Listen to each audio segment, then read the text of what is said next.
Hundreds of protesters stormed Mexico's Senate chambers, pleading with Mexican lawmakers to stop a controversial judicial reform plan led by President Andrés Manuel López Obrador.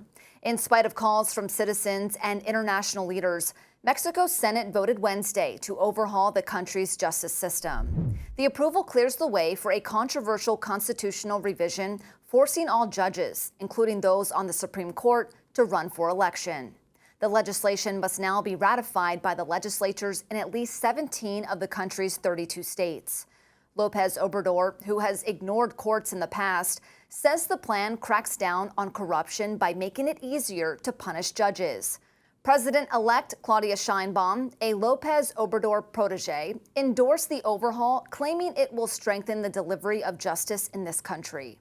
Critics fear it will do the opposite, threatening Mexico's democracy and international relations. Scholars on trade policy note the reform could allow criminals to influence or politicians to sway the judges' opinions. U.S. Ambassador to Mexico Ken Salazar called it a risk to democracy and an economic threat.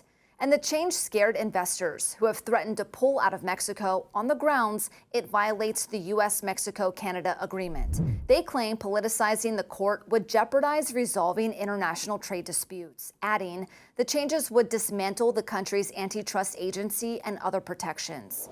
We'll be sure to follow this story, and you can too, by downloading the Straight Arrow News app or visiting SAN.com.